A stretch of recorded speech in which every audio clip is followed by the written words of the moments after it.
Hello, guys, and welcome to another episode of the Vegan Luna podcast. In this episode, it's very interesting because we're doing two things that are very different. One, I'm going to get interviewed by my good friend. Second is I am doing this from across the world.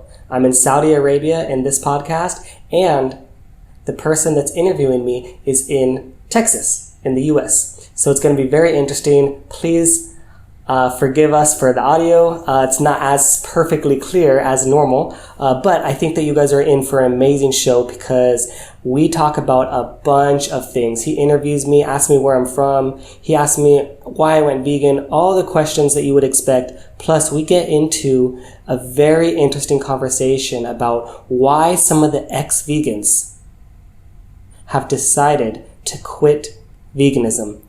And we talk about the link to raw veganism and how that may be connected or correlated. So stay tuned for episode 11.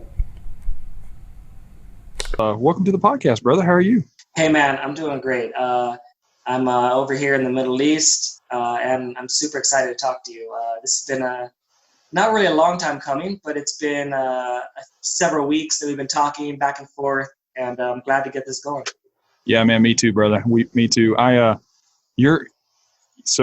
You are in the Middle East. I know that you had told me once before that you're in Kuwait, but then today we were talking and you said you're in Saudi Arabia. Is that right? Yeah, for sure. I like to travel a lot, and I'm not afraid. I know that the American media will make you scared of places like these, and there's always dangers and risk anywhere you go.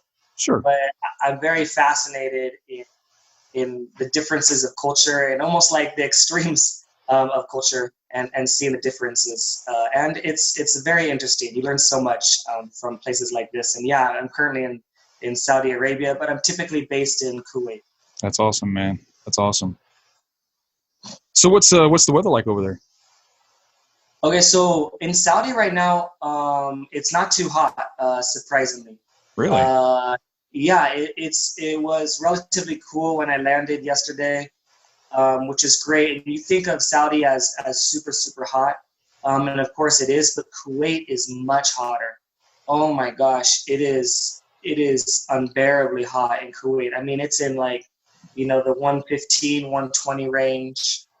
But luckily it's not a humid heat, because obviously that's worse. Yeah, sure, for sure. So if you could find some shade, it's not too tall or too terrible, because here, if you find shade here in the South and near Texas and Houston, I'm in Austin right now, but yeah, if you find the shade here, it's just a hot, shady, sticky, wet. It's not good. No, I understand completely. I lived in Houston for 3 years. Right. Well, cool, And brother. It was the first time I experienced real humidity. Oh, really? Because I'm from California, and the humidity was real in Houston, right. and it was beyond unbearable. It's worse than Kuwait when you look at that heat, or even like Arizona, where it has a similar heat of Kuwait, like similar temperatures. Right. And it's too much. Like, I remember I didn't have air conditioning in my car in California, and I could handle it during the summer. But I could not handle it in Houston. I had to get that fixed ASAP. Yeah, no, it's intolerable, man. It's like walking into a sauna. It is, because the sweat comes out instantly. It does. It's not like it builds, and like when you sweat in like dry heat, you almost don't know kind of until you get into a cooler place. You're like kind of like, man, I was sweating a lot. Right. When it's humid, it's like instant, and it's like you're drenched. Like in a sauna, for sure. Oh yeah, dude. You sweat between your fingers, man. I mean, it's that bad. So, well, before we get going too deep into it, man, we're gonna do a thing called the hot seat, and that's where I get to ask you I saw the hot seat. Yes. Yeah. 4 random questions, man. You just answer them to the best of your ability, right off the top of your noggin, brother. Yeah. All right. Number 1, if you could shrink one object and carry it around in your pocket, what would that be? Oh my gosh, that's a super interesting one.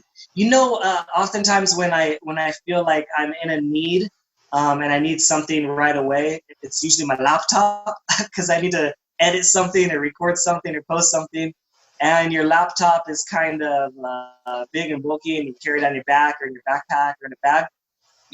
My laptop would be the most handy thing, I would say. That's good. But if it's not that, it's probably some awesome vegan food, man. If I could just keep like some like large amounts of vegan food that was small in my pocket and just blow it up and pull it out, that'd be great. There you go. Instead There of you go. carrying some nuts around. Yeah, I know, right? Because nuts will fit in, like walnuts and cashews and almonds, that kind of stuff will fit in your pocket. But dude, it's Yeah, but sometimes you want like a full course like fine dining meal. If that was in my pocket, like shoot, oh yeah, dude. that's All right, number two. What is the weirdest thing that you've ever seen in someone else's house? in someone else's house. Man, I don't know. That's such an interesting question. The weirdest thing, gosh, I can't think of anything off the top of my head that's just so weird. I mean, the only thing that comes to my mind, because this is rapid fire, is I saw someone that had a rock salt lamp, and I didn't know that those were a thing. So I thought like a lamp made out of salt uh, was kind of weird. But when I looked into it a little bit more, supposedly it's supposed to be therapeutic. It's supposed to help calm you. And so, yeah, that was pretty weird to me because I was Yeah. like, why would you have rock salt made out of a lamp? But it makes sense when you look into it. Well, it's just about like anything else, man. Nobody sees anything, you know, until they have. So whenever you hear somebody say, "Well, I've never seen that before," well, that's because you've never seen it before, and it may be weird at first, but then you realize, hey, okay, well, everybody's got one of these, or a lot of people have these, so it's not as weird. But yeah, I know, man. I thought about that too when I saw that question. I thought, man, what is the weirdest thing I've ever seen? And I think if I remember back when I was a kid, my uncle and aunt's house had a lamp that was an oil lamp, and it had the oil that was dripping down on the sides. And I just thought that was the coolest thing I'd ever seen when I was young. And to this day, I don't. It must have been something big in the '70s because you don't see it as much now. It was really cool, Yeah. really cool. All right, number three. If you could time travel, what year would you visit first, and why? What era? Wow, that's a great one. That's definitely a great question. Well, I wouldn't want to go to like one of those dangerous ones that had like the Black Plague or anything like that. I think it'd be more like I mean, gosh, I believe we live in the greatest time right now, and I couldn't imagine being in, except for the dangers of like potentially the climate crisis. But besides that, I think we live in the greatest era of mankind.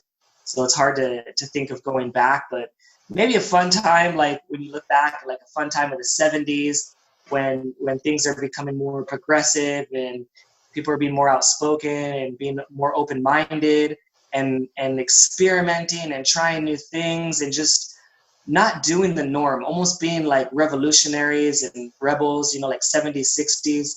I think that era is super interesting. And if I could go back in time with the knowledge that I have right now, uh, I mean, you change the world a lot faster. Yeah, Uh, yeah, so yeah. for sure. No, for sure. '60s and so I grew up in. Oh, I was born in 1972, but I grew up in the '70s, and I've always felt that I was born in the wrong era. I should have been born in the '50s because I love '50s music, '50s and '60s music. But that whole '50s, '60s, '70s era, was just, oh, I love it, man. The music is great. The vibe is great. I just dig it. And we just recently went to go see that movie Once Upon a Time in Hollywood, the Quentin Tarantino movie, and that whole vibe was just awesome, just absolutely awesome. The music was stupendous, and then of course the Charlie Manson thing was a whole different deal, but just that whole vibe was really cool, and I really dig it. I thought that was a great era for sure. Awesome. Yeah, number four is a would you rather question, and these were always my favorite ones. Would you rather always feel like you're going to sneeze but can't, or always have the hiccups for the rest of your life? Gosh, those are horrible. Oh my God. those are two horrible things. I mean, no one really likes that feeling of about to sneeze, and it kind of makes you have an awkward face. And then the hiccups, I want those both to end as soon as possible. So having one or the other, I would say once you have something, you get used to it over time. But when you don't quite have it, but it's almost there, it's going to bother you. Especially if it's the sneeze thing and you just won't sneeze. Like if you always feel like you're going to and you never do, then you'll never have that relief. So that's probably over time would be the worst. And the hiccups is just something to get used to. It's almost like, you ever watch Rick and Morty? Oh, yeah. Yeah, so like Rick and Morty, like when he gets drunk and he just starts burping, he just gets used to it. Like it doesn't really faze him. Right. He just alters his speech a little bit and then he's good to go. Now hiccups suck while you're having them, but if you had them for such a long time, you just be used to it like anything else. True. I've never had a severe case of the hiccups, and I know somebody that has, and it was, I mean, it went on for a week, you know, and it's. I've never heard of a severe case. I'm sure it's a pain, but I'm gonna tell you what, I have had, you know, sinus infections or just an irritation where you feel like you're gonna sneeze and you can't, and no matter how hard you try, like you said, you cannot get that relief. It is miserable. So I think I'd go with the hiccups too, though. Yeah. I mean, I get hiccups when I eat spicy food. And that kind of tells me that's your limit. Right. And I love spicy food, but not like crazy spicy where it burns. But when I get the hiccups, it's like, okay, yeah, that's good enough. That's my level. I hear you, man. I hear you. Well, that's cool, brother. That's it, then, man. That's the hot seat. So you did very well, man. No, I think that's fun, and it's very creative. Yeah, it's fun. It's a lot of fun. Well, man, you've already told us where you're located and everything. So, what do you have planned today, brother? What's going on in Kevin's life today? Yeah, so today I do a lot of editing. So I just finished editing my latest YouTube video on my YouTube channel, the Vegan Luna is what it's called, Vegan Luna. Luna like the moon in Spanish. And I just finished editing that. So now I want to post that one and get that one going on. And then I might meet some people because I plan while I'm here visiting, I plan to do a couple podcast episodes. I like the areas where, like I said, a little bit obscure, a little bit different. People don't get a chance to see. And they're a little bit behind the times. So stuff like podcasts and stuff is a little bit more rare. Like, I don't know. I met one person in Kuwait that does podcasting. And so it isn't as common, stuff like that. So you get a chance to really share some interesting stories. The last person I talked to in Saudi Arabia is the owner of a vegan bakery. And that's who I like to talk to, is people that are like making differences, making changes in their community, whether big, whether small. I'm a big believer in every form of activism, no matter how big or small, matters. It's important. You need to do that. If you could do more, great, do more. But if you're already doing something, keep it up. So she owns a vegan bakery. And so we just had a great conversation about the dangers of diabetes and the myths behind diabetes and how potentially a plant-based diet can change that, and how she uses no sugar in her desserts in her bakery, and of course they're vegan, and how she tested them out in the hospital. Like she was able to test her desserts in the hospital in Saudi, and they have a huge epidemic of obesity and diabetes and heart disease and cancer. It's pretty bad. Wow, that's impressive, man. And I don't mean that in a good way either.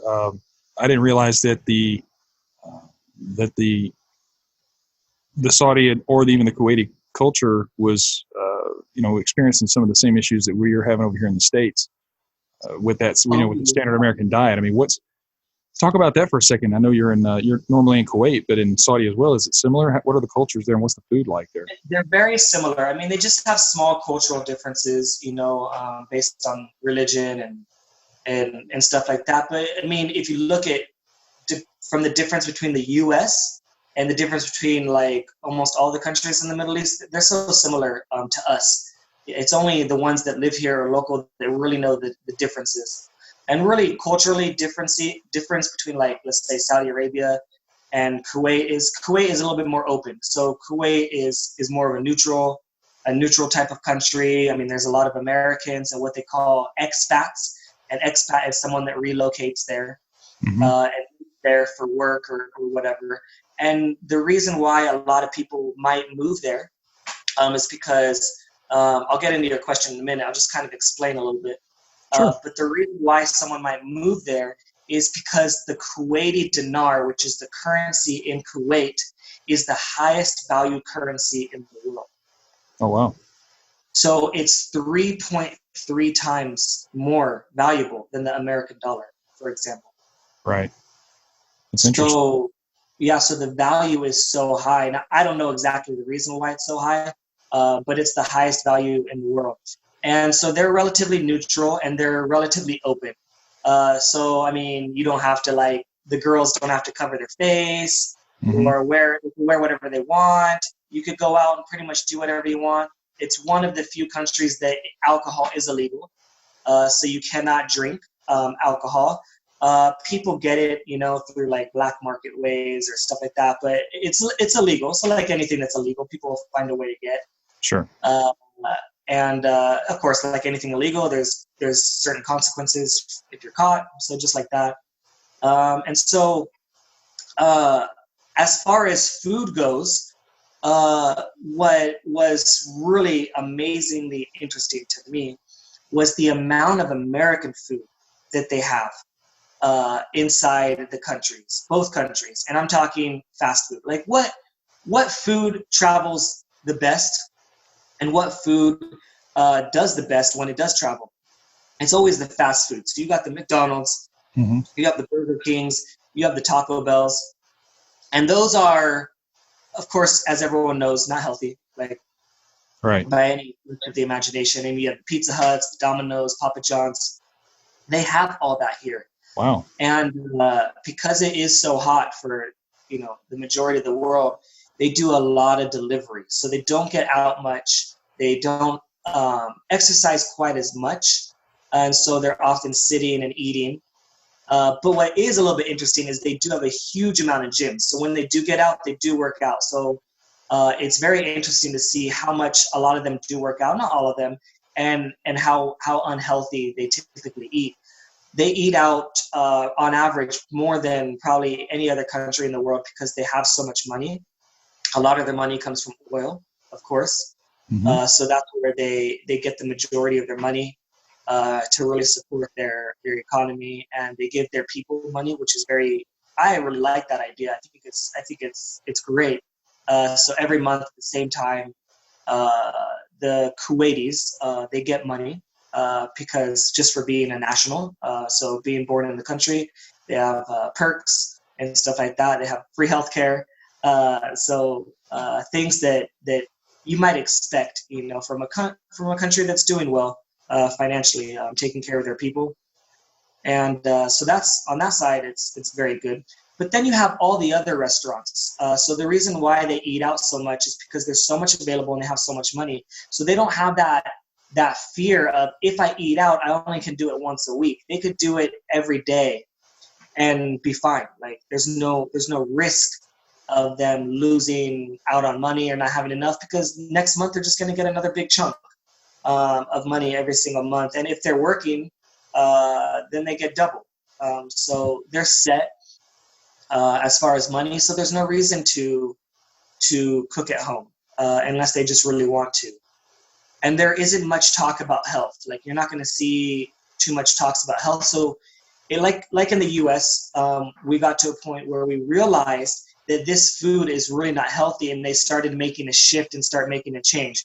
Not even about veganism or anything, just a general healthy shift.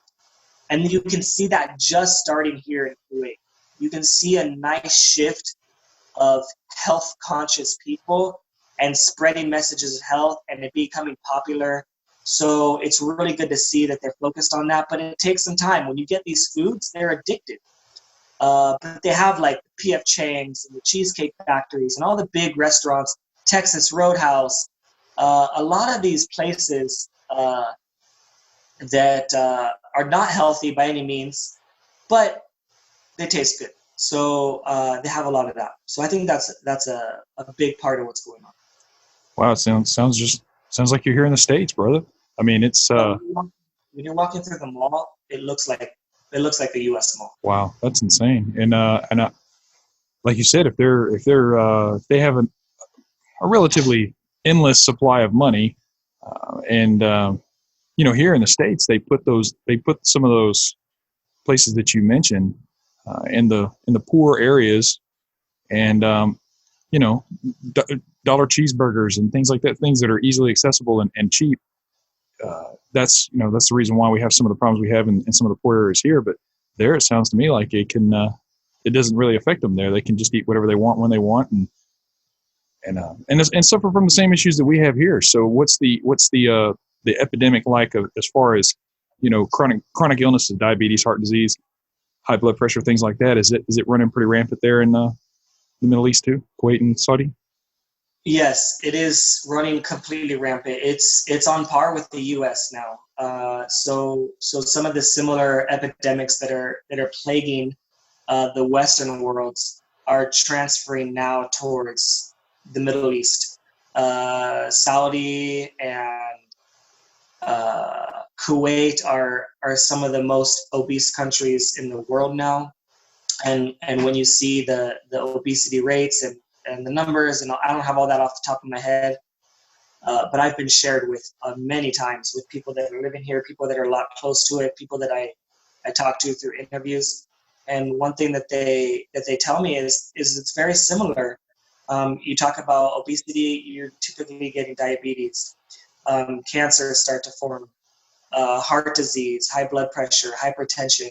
All of those ones that are associated with the high weight are also, and associated with the diet and the way that you eat, are also plaguing the Middle East as well.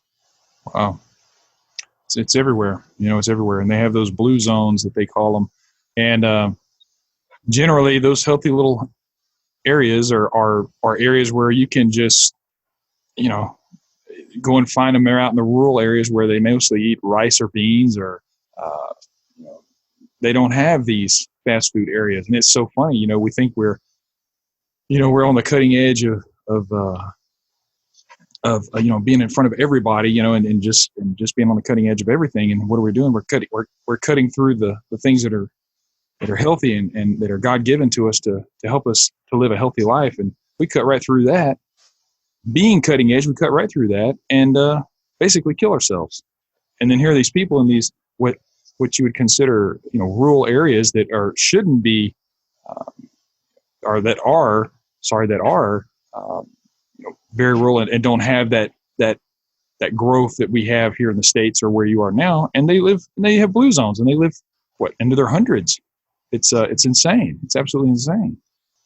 Yeah, it really is simple, and it is amazing to see places like that, and you look to what they're eating, and yeah, it's mostly plant-based, very very high carbohydrate, sometimes a little bit of fish, sometimes a little bit of chicken, sometimes the meat is maybe once a week, once a month, special occasions. And people think back to, they always say, we've been eating meat for thousands of years, and while that is very true, you're absolutely right. We've never been eating it on the scale that we've been eating it. No. Never. Nobody, no population could afford it. It was so expensive.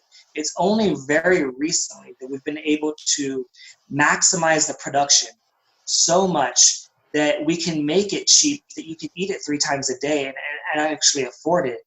And if you look at like some of those food desert places, and I used to not believe in that, but you're someone that travels and sees it firsthand. So I believe you. But I was watching a short film about this about this guy, and he was creating a vegan restaurant, soul food vegan restaurant. And so in his soul food vegan restaurant, he was having, like the fried chicken, mac and cheese, mashed potatoes, all that stuff. And he opened up right next to a McDonald's, and he was making it affordable. And he said that McDonald's closed down. And it's just about people being aware and people making an impact in those type of places. But you're absolutely right. If you look at the studies of the blue zones, you could see typically what they eat for long periods of time. And it's nothing like what we eat in the West, and you can't compare having a fish pulled right out of the sea once a month or once a week or whatever as eating McDonald's and Burger King, once a day and that sort of stuff. It's not even close to the same. No. All the flavors and all the additives and all the preservatives. No, it's not. No, man, you were right. Absolutely. There's too many preservatives in these foods that we have here in the States, and I guess in your fast food areas over there, and it doesn't compare anywhere close to what these people in the blue zones or and even in the rural areas can pull either out of the ocean or out of their local creeks and rivers. It's no comparison.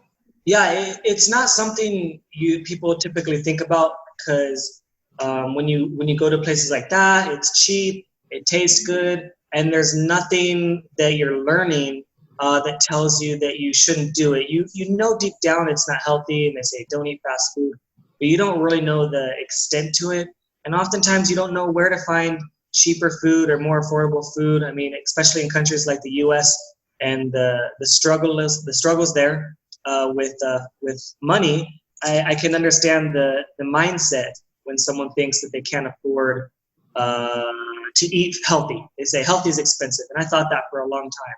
Sure. But people don't know exactly what healthy means. They might hear it on TV, or they might hear it on the radio or on Facebook, but they're not usually getting the real truth of what is healthy and what does a healthy diet consist of. Yeah, no doubt. And I know you should know this, and I know this, and probably everybody that's listening to this knows this. There are grocery stores everywhere, and I don't know that I've ever been in one. I've never been in one that you can't walk into and either look over to your left or to your right, and there's a thing called a produce aisle. And just go there, and it's cheap. Bananas here are 48 cents a pound. An entire watermelon's what, $5? Can you eat an entire watermelon in one setting? I can. I mean, I know I can, but most people can't. And when they think of a watermelon, they think of a few slices, a few pieces. But geez Louise, dude, $5 for a watermelon? And I mean, that's a meal, and it's cheap. Yeah, absolutely. Yeah, you have the whole produce section. You have, that whole section is loaded with really things that you need. And some parts are more expensive than others and that sort of stuff. But I always say that the cheapest things in the store are your beans and your rice. Yep. And there's whole places, that like Ethiopia, for example. Ethiopia is a very poor country, and they can only get a certain amount of foods. And the food that they eat the most common food that they eat is lentils. And a combination of lentils and often rice, or lentils and some bread. And between those two sources, it's enough nutrition. It hits their protein nutrients that they need. Sure. And they have no problem. Now, is that a variety? Is that the best tasting in the world? No, but is that enough for what you need? Those are the cheapest things that you can find. And they just so happen to be no animal products as well. Yeah. Variety. People who complain about variety kind of irritate me just a little bit. I don't know. I say irritate. That's a strong word, but I almost laugh because, I mean, think about it. What do we eat? We eat burgers, pizza, or Italian. We eat Mexican, and that's about it, bro. I mean, that's about it. There's some variances in between, but I mean, standard American diet is is just that. It's three basic sets of 3 or 4 basic sets of meals, with very little variety. And then when you tell somebody, hey, let's try to eat, a mono meal or maybe, like you said, beans and rice or whatever. Oh, it's bland, or, oh, it's not enough variety. I'm sorry, but I just don't buy it. So before we get too crazy about you, I want to talk about your podcast and what you're doing and changing lives that way, man. I think it's absolutely phenomenal. I just want to touch base on your life, man. Talk about where did Kevin grow up, man? Yeah, for sure. I'm from San Diego. I'm born and raised in San Diego, California. Yeah. And I lived a typical kind of poor growing up childhood. I didn't have money. My parents didn't have much money. My parents got divorced when I was 2 years old. And my dad raised me and my sister. And we struggled, for sure. Just barely making it. Really, the food that we got is what we had to eat. If we didn't eat that, there was nothing more, because that's all that we had. So you eat what you can, and sometimes it's fast food, sometimes it's dollar burgers. I mean, when my dad's raising us himself, he did cook a lot, but he didn't cook too much. And so I ate really what Americans eat when you think burgers and hot dogs and maybe some Mexican food like chorizo and burritos and stuff like that. And I grew up and continued to eat that way as an adult.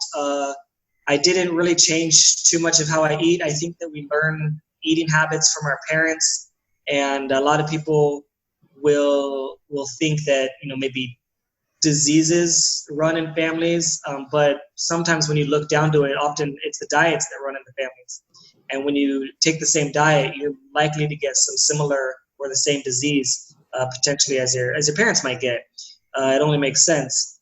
And so I ate that way. I ate a lot of junk food. I remember I was taking a college course on nutrition, and it was the first time in my life I was ever confronted with any kind of nutrition education.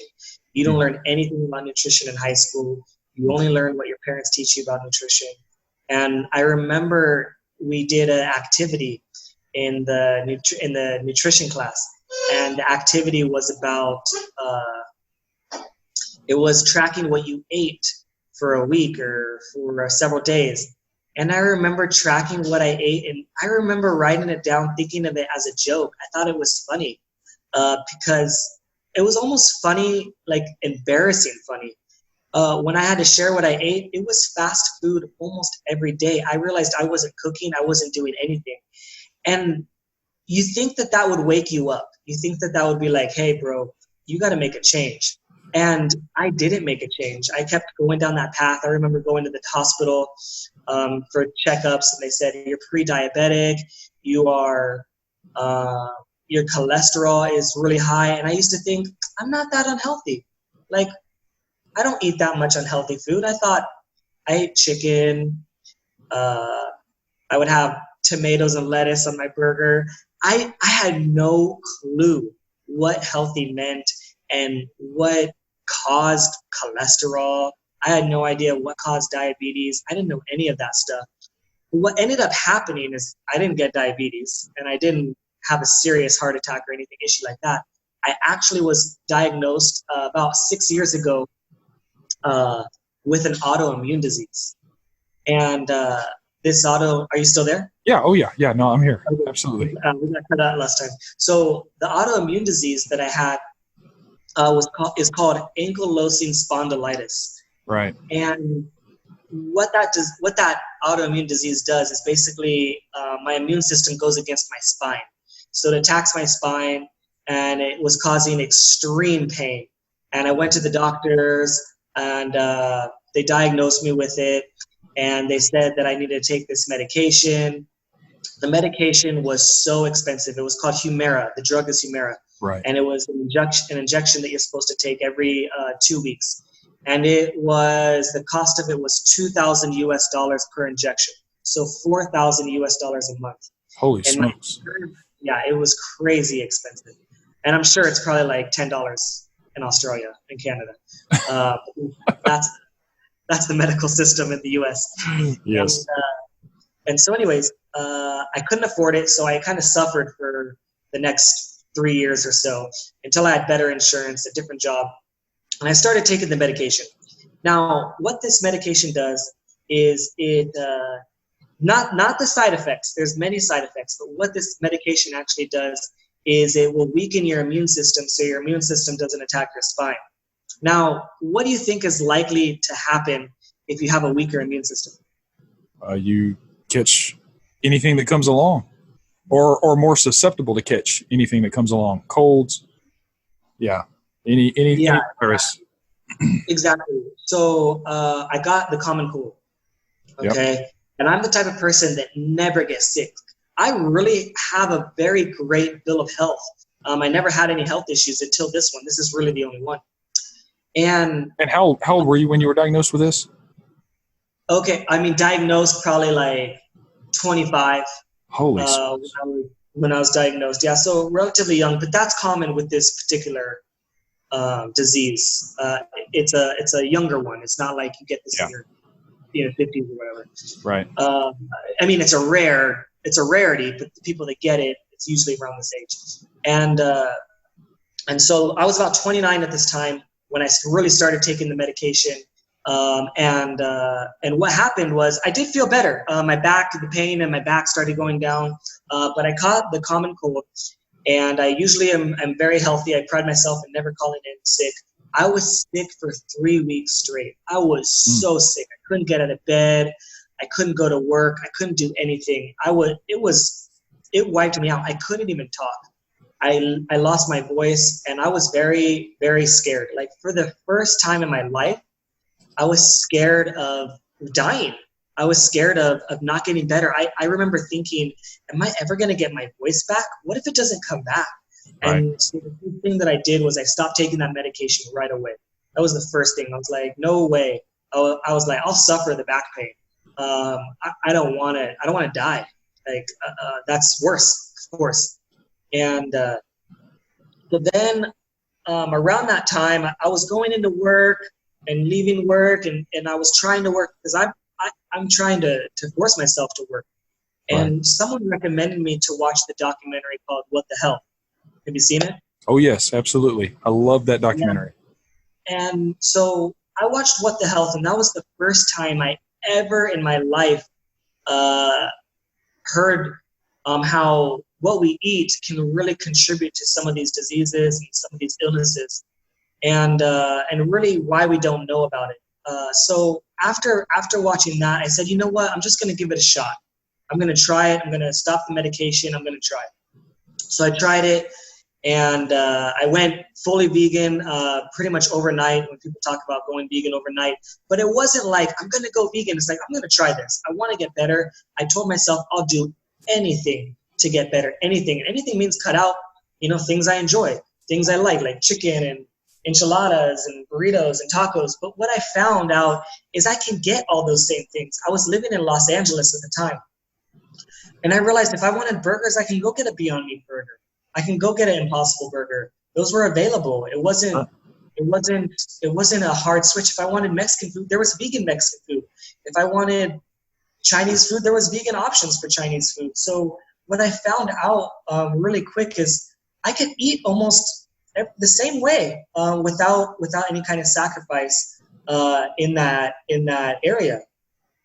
And as far as my health goes and that sort of stuff, the pain in my back started to go away. I don't claim to be I cured my autoimmune disease, but the pain is much less. Sometimes it comes, sometimes it goes. It's definitely much better than it was, but I don't think it's fully away. I'm still in a search to cure that, and once I find it, I'll share about it. But other things that I found out happened. First of all, my cold cleared up in a week. Right. That happened. I lost about. I've been vegan now for like a year and 8 months, and within the first 6 months, I lost about 40 pounds. My skin really cleared up. I used to have a lot of bad back acne and arm acne. pimples on my face here and there. That cleared up. I noticed my skin was a lot clearer. The normal things like energy levels increasing. But really, what I found on that journey is I found almost like a renewed purpose for life. I was really in a place where I didn't see any purpose to life. I didn't see any value. I didn't see any, not like I was suicidal, but any reason to, like, real meaning and real purpose. Right. And I feel like I've started to find a real purpose this way. Things that I got into after the first 6 months was really about learning. I was learning about the ethics. I watched documentaries like Earthlings and Land of Hope and Glory and Dominion, and I really learned about what the animals go through to get on the plate. I learned about the environment. I learned about the damages that animal agriculture has on the environment, from the leading cause, the rainforest deforestation, to species extinction, ocean dead zones, land usage, water pollution, all that sort of stuff. I've been reading books on that. I've been incredibly fascinated with climate change and global warming and the science behind it, and how does it happen, and why does it happen, and how are we causing it, and how do we prevent it? What is likely to happen in the near future, and that sort of stuff. So I learned that in really the first 6 months, and I'm continuing to learn every day. So after that, I told myself, okay, I really want to help. I really want to make an impact. I'm tired of just sitting on the sidelines and being selfish. I felt selfish by, I have this information that I felt nobody has this information, and people need to know, because if it changed my life, it could change somebody else's. And I always liked helping people. I always liked trying to make a difference in people's lives positively. I always wanted to share knowledge and make people's lives better if I can. And so I decided to create my YouTube channel. As I mentioned before, Vegan Luna. I created my YouTube channel. I went really heavy on Instagram, really heavy on Facebook, sharing. I lost a lot of friends. One thing that I found out really, really quickly is people don't want to hear this. People don't want to hear that you changed your life. People don't want to hear that you're making an impact. People don't want to hear bad things about their habits. No one wants to be challenged. And it goes deeper than just, I want to eat this food. I mean, you're cutting into people's culture. You're cutting into people's potential religion. You're cutting into, you're basically telling them, hey, everything that your mom cooked is not good for you. You're cutting so much deeper than you might realize. And I quickly learned that, and I learned that it's about the approach. It's about education. It's about finding how to make people aware in a positive way. I mean, I've lost friends. I've had family members that don't talk to me. And I realized that it's much bigger than me. It's much bigger than how I feel or how they feel. If there wasn't activists or people that are being active, I would have never made a change. I would have never made a change in other people's lives. If the people that didn't make the documentary What the Health ever thought that it was important to share that information, I would have never had that information. If I only hear the information from the big corporations and the pharmaceutical companies and the animal agriculture and the government and what they want me to hear, I'm going to do what they want. I don't always believe that what they want is in our best interest. If it was, we wouldn't have the epidemics that we have. And so that was the first thing I started doing, and then into the podcast, which is really what your question was all about. Then I decided to start the podcast, and how that came about is my dad died about 2 years ago. He actually. That was 2 years ago? That was 2 years ago? Yeah, a little over 2 years ago. Oh, wow. Okay. And, he committed suicide, and I talk about it openly. Yeah. I think it's been a very powerful thing for me. I don't, of course, I love my father. I miss him. He was my role model. He was my world. He was my everything. But I try to, it really woke me up. I think I was sleepwalking. I think I was just doing what they wanted us to do in the system. You go to school, try to get good grades, try to get a good job, and try to work your way up the corporate ladder. And I think that's exactly what they want us to do. And it kind of woke me up because when he passed away, he didn't leave any reason why. There was no signs of depression. There was no signs of him leaving this world so suddenly. And so we were left with just questions of why. You can only speculate. Was it money related? Was it fighting with the wife? Was it the job? Was it the kids? Was it the government? Whatever, you ask a lot of questions. But I can only come up to my own conclusions, and what I immediately summed it up to was money. I think he was very scared because he was nearing retirement. His health wasn't in the best shape, and he had nothing.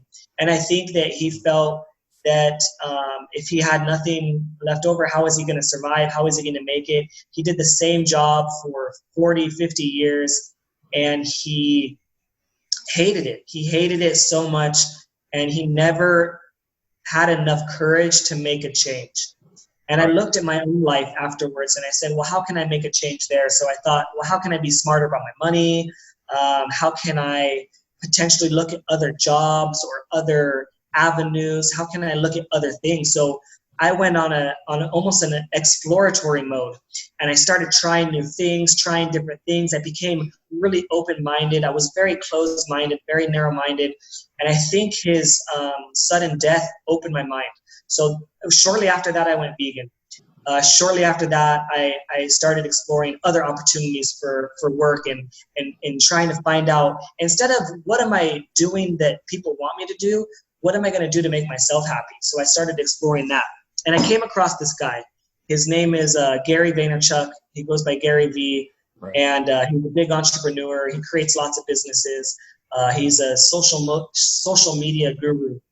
And I really watched his content. And the one thing that or a few things that I learned from him is about not listening to what people say, not listening to what society tells you to do, not listening to all the negative feedback, and just making yourself happy, looking for ways to make yourself happy.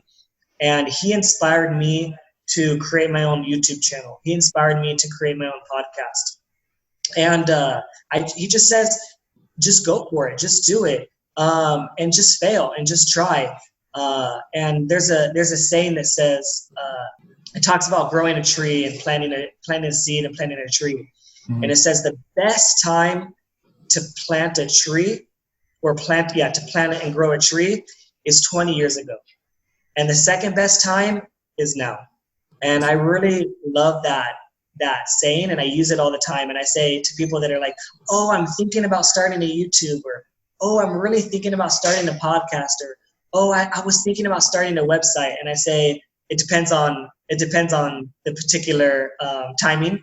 Sure. But like, let's say podcast, like podcasts have been around, 10 years, 8 years, whatever it is. I say the best time to start a podcast is 5 years. The second best time is now. That's right. And so I truly believe that. And I mean, it's so true. And so I just decided to do it. And I started it. I didn't really know what I was doing. I made a lot of mistakes. I made a lot of errors, but I learned from every single mistake, and I learned from every single error. And what I found is I absolutely love it. I joke about this all the time. I want to be like Joe Rogan, where I'm just sitting in my studio. I talk to people 2-3 times a day. Someone else does all the recording and all the editing.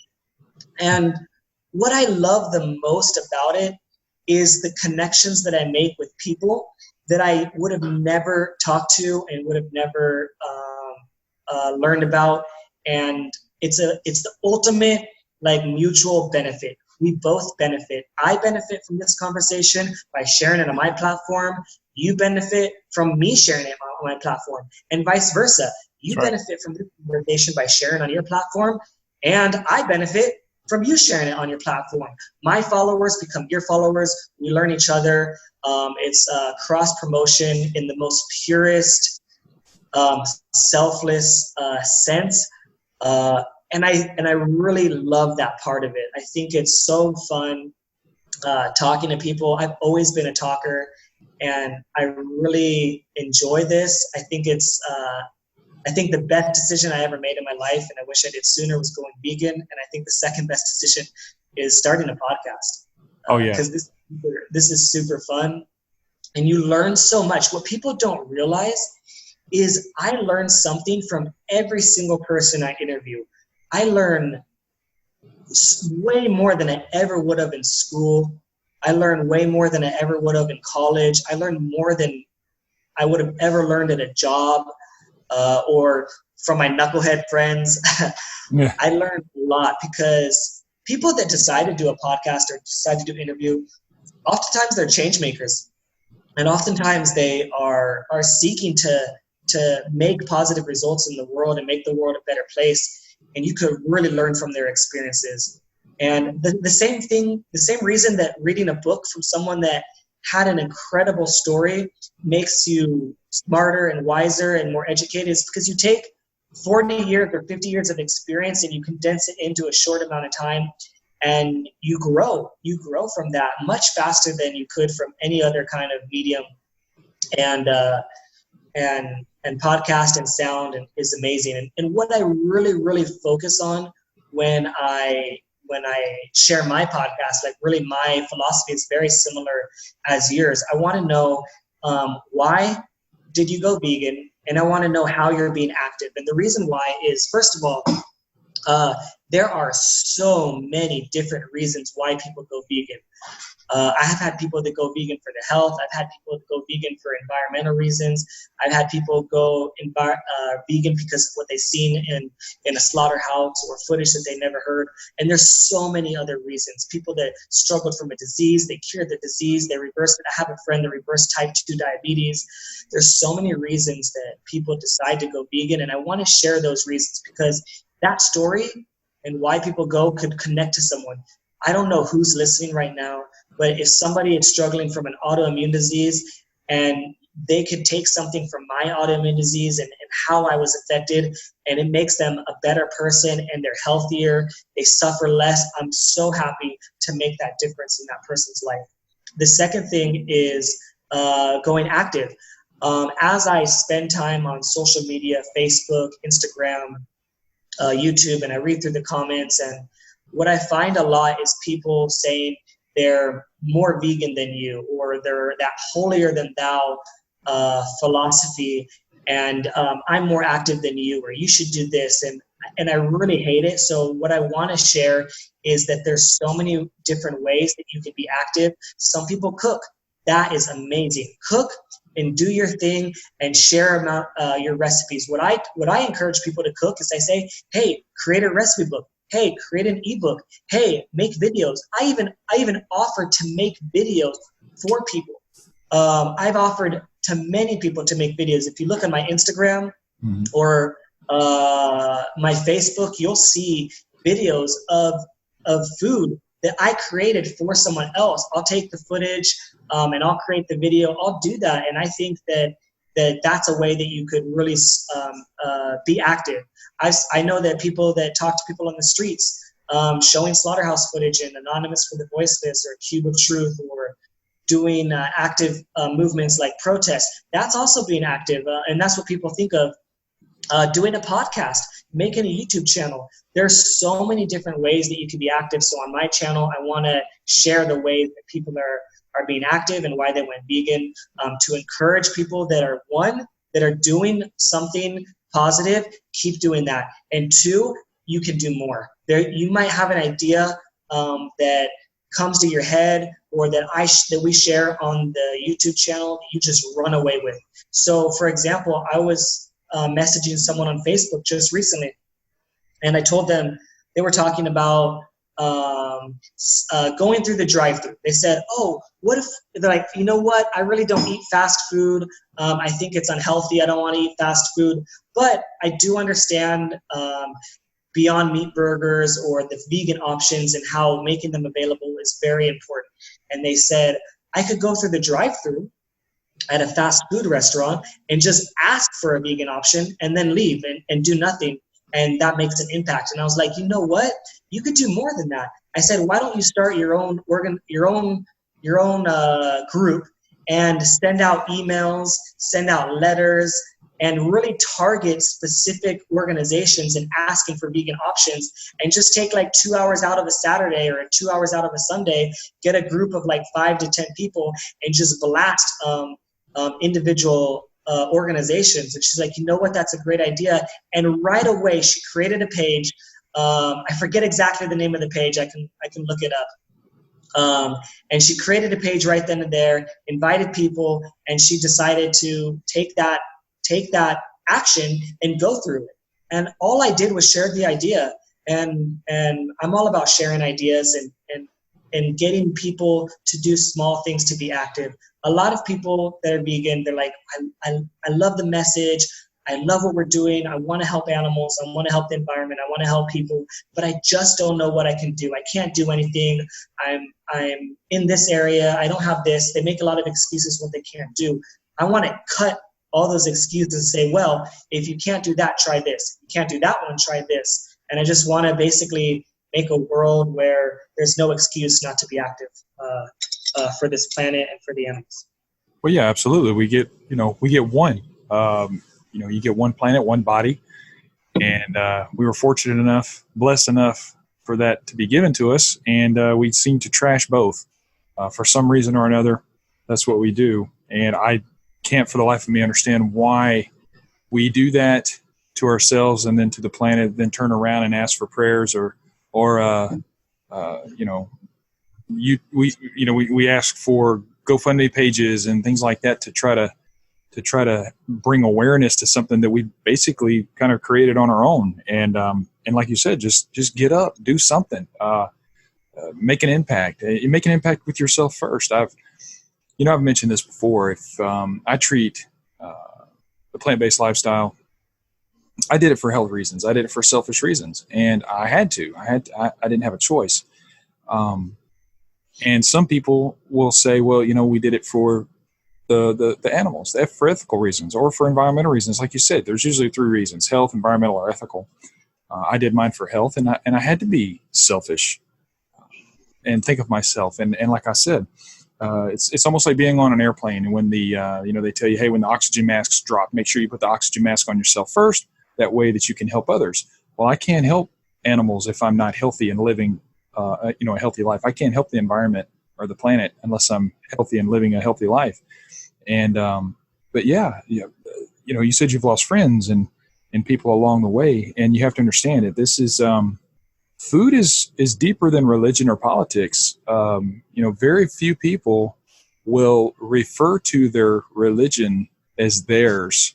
I mean, they'll say, I am this, I am that, but very few refer to their religion as theirs. Very few people refer to politicians or political beliefs as theirs. But by God, when they talk about food, that's their bacon, that's their pizza, that's their burgers. I'm not going to give up my bacon. I'm not going to give up my pizza or my cheese. First of all, it's not yours. It's not yours to get. It's not yours to give up. That was a living, breathing organism that was taken, or fluids from another living, breathing organism that was taken. And it's not yours to get. And it's death. And that's unfortunate too. People are what you eat. And if you're eating death, that's what's going to be the outcome, is death. Some slower than others. And that's unfortunate. It's unfortunate. I was looking up, I've done some research on a lot of autoimmune disorders, and ankylosing spondylitis is definitely one of them. And it's kind of funny that this one has peeked its head or reared its head here recently. It's almost like things come in cycles. And, heart disease, diabetes, and things like those things have always been around. But it seems like I had never heard of ankylosing spondylitis until just here recently. It's all over everything. It's everywhere. And I'm always wondering, always kind of curious, and it may be the conspiracy theorist in me, but I always wondered why now? Why is this so prevalent now? But in general, it's just an autoimmune disorder. And I don't say that lightly, but multiple sclerosis is an autoimmune disorder. There are, there's so many autoimmune disorders, but they all come from inflammation. And Dr. Brooke Goldner had a great webinar the other day where she talks about inflammation, where it comes from. And inflammation basically comes from either animal fat or omega-6 fats will produce it as well. And we tend to ingest way much more than we should in those areas. And if you will reduce the inflammation, you can reduce the disease. And most diseases, if not all, are due to inflammation. You said your acne cleared up. That's a result of inflammation. You said your ankylosing spondylitis cleared up. That's due to inflammation or the removal of it. And so, yeah, absolutely a vegan diet. And you go a step further, to a whole food plant-based diet. Then you can go an even step further and go to I eat a raw plant-based diet.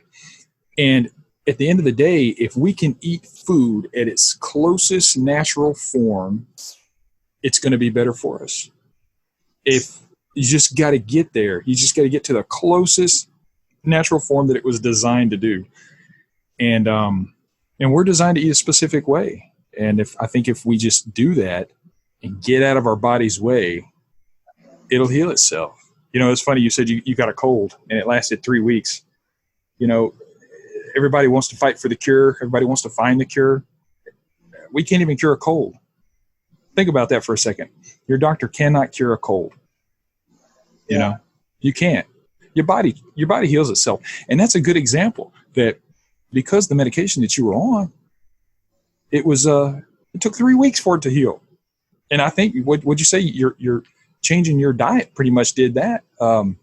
Usually it takes a week, 7 days, something like that. You just took 3 weeks. Because what happens with the type of medication like that typically is if you look at any commercial in any ad for medicine in the U.S. On TV, what you'll see is you'll see the drug and whatever the drug is, Lipitor, whatever, and it says, okay, and they, by law, they have to say what the side effects are, right? So they tell you all the side effects, and it's always scary. But after that, they say, if results worsen or if you experience this, please see your doctor. Well, the reason why they say that is because they want you to buy more. So if I were to not do the route that I did, and I went back to the doctor and said, hey, doc, I'm experiencing this. Guess what they're going to do? They're going to medicate you for that. Another drug. Sure. Right? And then there'll be another side effect, and then it'll bring me back in. They're designed to bring you back in. If they don't bring you back in, it's like you're a repeat customer. If you're not a repeat customer in a business, does that business fail or does that business flourish? It fails, absolutely. And there's absolutely no money in health. Are people being healthy? Let's put it that way. There's no money. Oh yeah, there's no money. I mean, you don't make money off selling broccoli, no. And there's no big broccoli lobbyists either. No. That are fighting or substitutes, right? What happened for most Americans is that they get into that cycle, right? They go back to the doctor for more, and then they end up, and all of a sudden now they got 20 different prescription drugs. That's right. Now my mom is a perfect example. That's exactly what happened to her. She's probably on like 15 or 20 different prescriptions. And a month after I watched What the Health and I started feeling healthier and better, I said, you have to watch this documentary. You watch this. I bought her Netflix. I said, here's the Netflix. You need to watch this. And I said, once you're done watching this, let me know. She watched What the Health, and then afterwards she said, I guess we're going vegan. I was like, yes, we are. She went vegan 1 month after me, and now she probably dropped her prescription drugs and what she's taking by over half. And it was so hard for me to keep up with what she has. I mean, I know she was overweight. She was diabetic. She was had seizures, and nearly all of that had been corrected. But the most amazing thing, because I moved to Kuwait 1 month after I was vegan, so really right after she went vegan, I had about a week with her. I taught her how to cook. I taught her how to, really do it and take care of herself. And then I left. I wish I had more time. I'm actually surprised that she's been able to maintain without really much support, but I was very supportive over the phone. And then her problem is she loves the junk food. But, Sure. It still made her better. But the thing that blew me away the most for her is when technology started becoming a little bit cheaper, she got an iPad. And for the life of her, she couldn't figure out the iPad. Every day she's like, how do I use this thing? How do I do this? It's doing this. I don't know why it's doing that. How do I connect to the Wi-Fi? She just couldn't really understand the basic things of the new technology. And I just attribute it to, she's older and it's hard for her to understand. It's a little bit complicated, at first. It takes time. She'll get it, but she never did. She never could figure it out. It was always something, and it was always basic stuff. So when I moved, I knew that she had those struggles, and I was a little bit worried. She had someone living with her that would help and stuff like that. But over time, within a few weeks, I realized that she started being able to use those technologies much easier. She made an Instagram account. She made a Facebook account. She made a Snapchat account. She was able to understand the Wi-Fi. She was able to create videos and post videos. And I was blown away, not only with her ability to really comprehend the technology, and she just couldn't, for a long time. It's not like how long has the iPad been out? It's not new technology.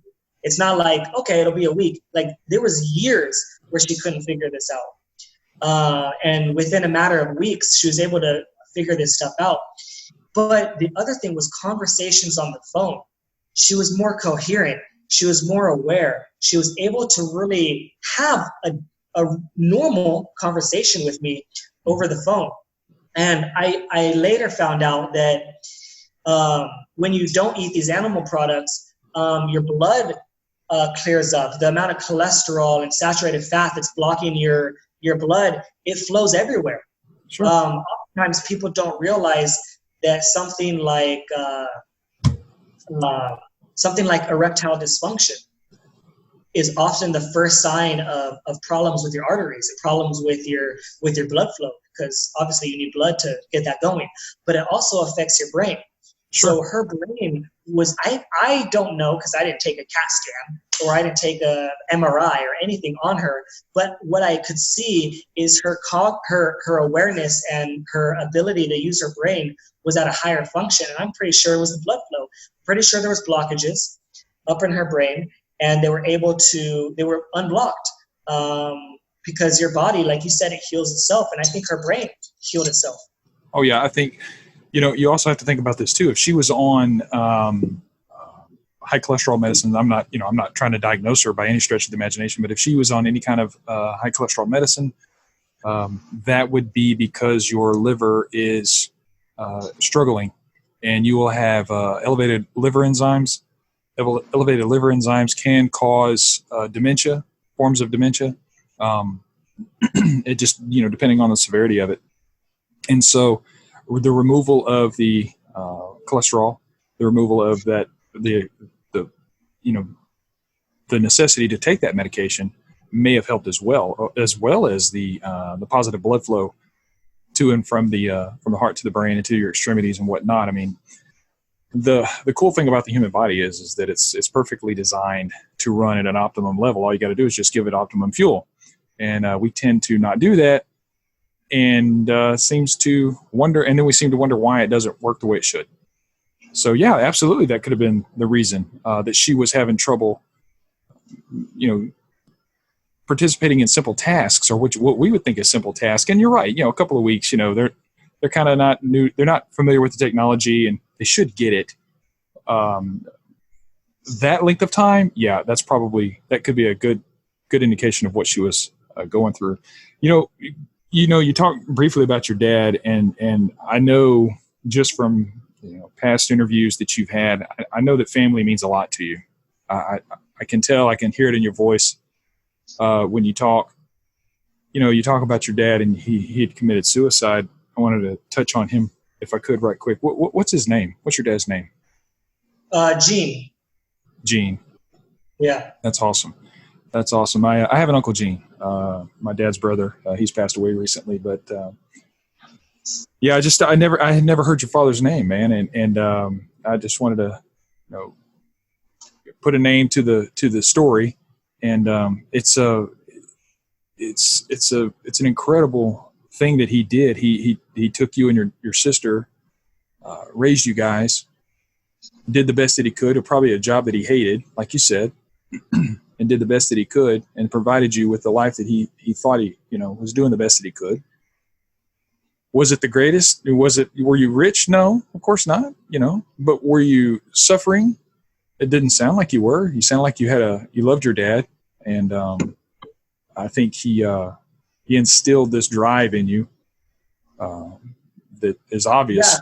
Is obvious, and I think him, doing what he did, it could serve as a wake up call to you. You know what I mean?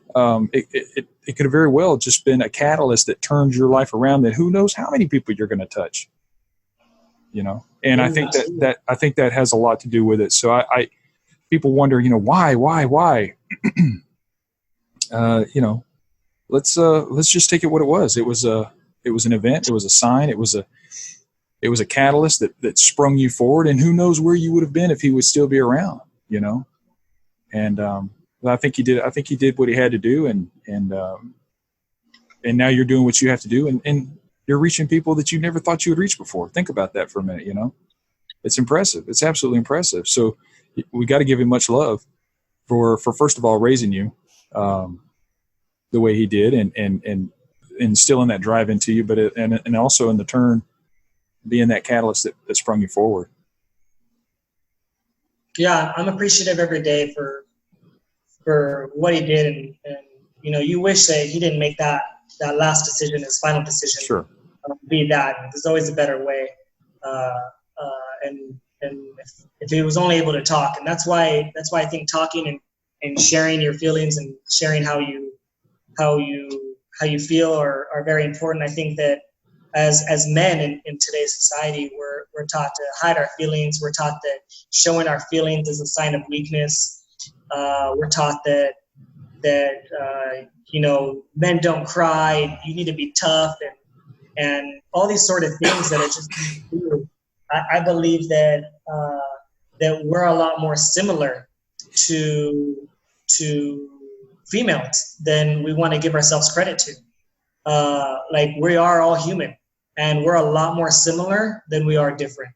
If you look at the similarities and you add up the differences, it's literally like we're 95% similar and 5% different between male and females, but society doesn't teach us that. Even from a young age, as we're born, we are taught that girls like pink, and before you're even born, your parents are painting the room pink and buying Barbie dolls and stuffed toys and stuff like that. And in the boys' room, it's like airplanes and cars and trucks, and the room is blue. And even as the ceremony for deciding if it's a boy or a girl, it's pink or it's blue. And it's just forced on us from the time that we're born. And I think that a lot of his feelings were repressed because he wasn't taught that it's okay. It's okay to share. It's okay to let go. It's okay to feel all of the emotions, because they're there for a reason. We have feelings and emotions for a reason, and I think that I've learned that, and I try to express them all. and feel them all. I think it's important to feel them. If you try to suppress them, it's always going to mount up in some kind of negative way. But beyond that, he taught me to work hard. The reason why I work hard, and we got finished talking in my time at 1 a.m. Last night, and I was up at 6:30 a.m. And that's not normal. That's not every single day, but I have no problem. And when I think about it, the small amount of suffering that I might go through on a day-to-day basis is nothing. It pales nothing into comparison when I truly look at the victims in this world, whether you look at humans or non-humans and the animals. And I mean, the amount of torture that they go through, about 70 billion land animals a year, 2.7 trillion marine animals. That kind of suffering is nothing compared to, again, a little bit of sleep every once in a while, or even a family member dying. How many family members die in animal agriculture? Like, they're seeing their babies ripped from them. They're seeing their loved ones killed right before their eyes. They're seeing their friends slaughtered in horrible ways. So it's horrible. What I go through, but it's nothing compared to what some other people and animals go through. No, absolutely. I mean, I see all life as precious. I grew up, in the South. I've told my story before. I grew up in the South, and I grew up in a very Christian conservative home. I'm pro-life, and during my time as a non-vegan, I hunted and fished, and I killed a lot of deer, and I caught a lot of fish. I ate a lot of fish, and I always considered myself pro-life. But then when I went vegan, I, of course, first plant-based, and then later on realized that I didn't need to have those animals, and they didn't need to suffer and die. Pro-life took on a whole new meaning to me. I realized that, hey, you know what? All life is precious. There's no reason in the world why we should be slaughtering these animals, and they have every much of a right to be alive as a baby that I fight for as well. So that is an eye-opening experience to me. I've become more aware of people and how they feel and what they feel and what they think. I've become more aware of animals and how they feel and what they think, and also the environment. And I realized that we all share this planet together, and at the end of the day, life and love is most important, and it's too short for it not to be. It's way too short. So, and also I've come to the conclusion that, yeah, we all have personal problems. When somebody says, well, I have a personal problem. Really? Do you? Is your personal problem any different than someone else's personal problem? You have a problem. Address it. Fix it. Don't consume yourself with me and my personal problem, because I guarantee you, whatever problem I've ever had, and I've had some pretty shitty problems with my genetic disorder, but dude, there's people like, you have this disorder. There's people who are born with way worse issues than I have.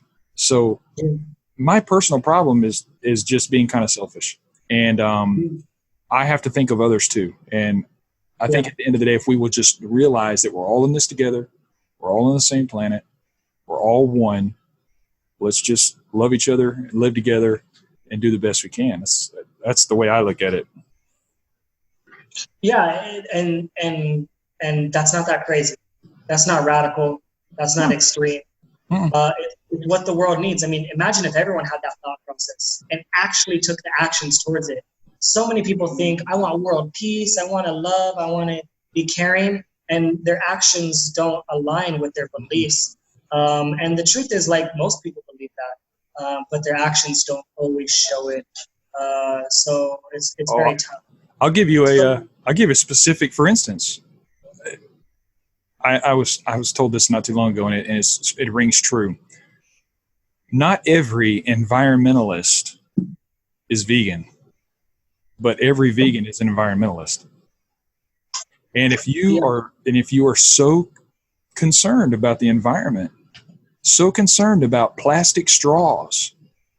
You know, they will. I'll give you, for instance, we went to HEB the other day here in Texas. I know you've lived in Houston, so you know what an HEB is. Yeah. And they said, "Well, do you have a bag?" And we said, "Well, no, we don't have a bag." And they said, "Well, you have to purchase these bags." And I said, "What?" They said, "Yeah, if you don't have a bag, you have to purchase one. We're trying to reduce, plastic consumption." And I thought to myself, are you freaking kidding me? You have aisles and rows of animal products that contribute way more problems to the environment than a couple of damn plastic bags. Now, I don't mind. I mean, I know the plastic police may jump on me on this, but give me a break. They seem to be more consumed with plastic straws than with slaughtering animals and decimating rainforests. That kind of irritates me. So people who say they're trying to do things for the environment, I'm sorry, I'm not buying it. Not 100%. Yeah, no, I know exactly what you're talking about, and I come to a very similar conclusion. However, I believe that we all have to start somewhere, and I think that that is just the beginning, and we can't sprint before we run or jog, and we can't jog before we walk, and we can't walk before we crawl. So I look at like plastic bag usage as an example of that's just crawling, right? Okay, that's great. What's the next step? Okay, maybe eliminating all the plastic. Okay, great. How else can we help the environment? Maybe adding a lot more vegan options, right? So those are like the different stages. So I don't look at it as, it depends on the individual. If it's like, what, we made it, we finally accomplished this, and that's it. We stop there, that's a problem, okay? But if you're making small steps towards it, and I don't like the term baby steps, because if somebody cuts out dairy completely out of the diet, and yes, they could do more, that needs to be rewarded, and that needs to be say, great job, keep it up. But what's stopping you from taking the next step? Or how do we get to the next step? How can I help you do a little bit more? Same thing with the plastic that I look for. There's much worse, absolutely. But same with a vegan product inside a fast food establishment, right? Are we going to just avoid that fast food establishment altogether because of the amount of cruelty that they provide, or all the other issues that fast food place might have, and just completely ignore the vegan option? You could do that, for sure you can do that. But then they won't sell the vegan option, then they'll take it off the menu, and now there are no vegan options. Instead of a McDonald's where it's whatever millions of people that might eat that vegan burger at a McDonald's, now they have nothing. And now you're back to square one. Whereas at least people in those food deserts that you talk about, at least they don't have an excuse because they have a vegan option. Maybe they try that vegan option and it opens up their mind. Maybe they say, hey, you know what? I can do this. If I can have a McDonald's burger, you know what? I'll start cooking. I'll start looking up recipes. It's a start. So all I'm saying is it isn't the answer for sure. There's a lot more we can do, but I support starting somewhere because we all have to start somewhere, right? When I started my first podcast, I had to start somewhere. I didn't have 100 episodes. I didn't have 1,200 episodes like Joe Rogan. I had to start with episode 1. And eventually, hopefully I'll get to episode 1,500. But I have to start at episode 1. So that's my philosophy on it. Does it make sense? No, it absolutely makes sense. And like you said, if they have, if you stop, if you say, we'll do the straws and I'm doing my part with the straws. I mean, don't get me wrong. I mean, doing away with plastic straws, I'm all for it. There's nothing I hate worse than finding out that, a whale or anything animal life had swallowed a bunch of plastic and has died because of it.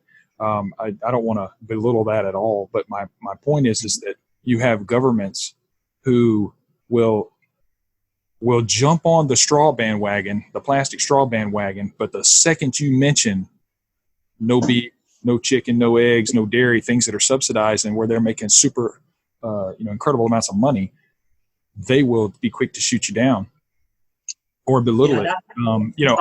I love, I think, right. I love, somebody had asked Al Gore once, because of his documentary, Inconvenient Truth, they asked him about eating plant-based, and he said, "Oh no, you can't take away people's cheeseburgers." And those kinds of remarks, or those kinds of, I don't know, the hypocrisy of wanting to do one thing. I mean, look at Leonardo DiCaprio. That guy, he walks the walk and talks the talk, man. And I applaud him for that. I don't agree with everything he says, but politically speaking, but I do admire the guy for being able to step up to the plate and go, "Hey, look, man, I'm here for the environment. I'm here for the ethical treatment of animals, and I'm going to do my part, and I'm going to go plant-based." And he does. And so when the government will pick and choose their battles, all the while behind the scenes, shaking hands, making deals, and diverting your attention, that kind of stuff irritates me. And we all make a change. And that change is a really simple one. And if it is a baby step, it's going to the store or instead of going to McDonald's for breakfast and getting a sausage, egg, and cheese biscuit and a hash brown and a coffee, how about we stop off at the H-E-B or the local grocery store, walk into the produce aisle and drop $5 and buy 20 bananas? You know what I'm saying? Or how about you go into H-E-B or any of your local grocery stores and grab a melon, take that sucker out. I mean, I do that a lot. I'll take a melon out. I've got videos of myself, dropping the tailgate at the job site. I'm on a construction site. I got my hard hat on, man. I dropped the tailgate, cut the melon open. I got breakfast, bro. It's $2.50 for breakfast, and I'm not contributing to the detriment of the environment, to the killing of animals, and I'm definitely not doing to the detriment of my body. I'm feeding it. So I think we can all take baby steps as long as we don't stop at baby step number 3. Like you said, move forward, progress, move to the next step. What can we do? And we get one planet, bro. That's it. Just one. We get one body. That's it. Yeah, I'm all for that. I have a question for you, though. Yeah, man. Something I don't know. I'm not super educated on. I understand the raw food or the raw vegan diet a little bit, and some of the principles and the belief behind it. And the only thing that concerns me with that is the amount of what they call ex-vegans that have decided to post on YouTube and make a lot of their followers understand that they have no longer decided to follow the vegan diet or vegan lifestyle. And oftentimes they have some health issues that come arise, and they share about their health issues and why they think it was caused, and they're not doctors or diagnosed. Some make mistakes or whatever. What do you have to say to those particular YouTubers? I don't have to mention any names, but you know probably what I'm talking about. Yeah, I know exactly what you're talking about. Those and the connection, like, why is there a connection between the raw vegan diet and ex-vegans? I guess, why is there a connection there? Well, let's look at the raw vegans, or let's look at the ex-vegans for a second, who claim to be raw. Okay, Raw Alignment, Elise. She's even claimed herself that she was never fully raw. One video, she claimed that she had brain fog and just, having issues, and that it all cleared up when she went to a raw vegan diet. Well, then all of a sudden, for some reason or another, she got brain fog again. I'm not a doctor. I'm not going to diagnose her. But several others that have become ex-vegans who claim to be raw, they're how old are they? I mean, let's talk about that for a minute. These are 20-something-year-old kids who are life coaches. They're lifestyle coaches They haven't even lived life yet. How can you be a lifestyle coach and you haven't even lived life yet?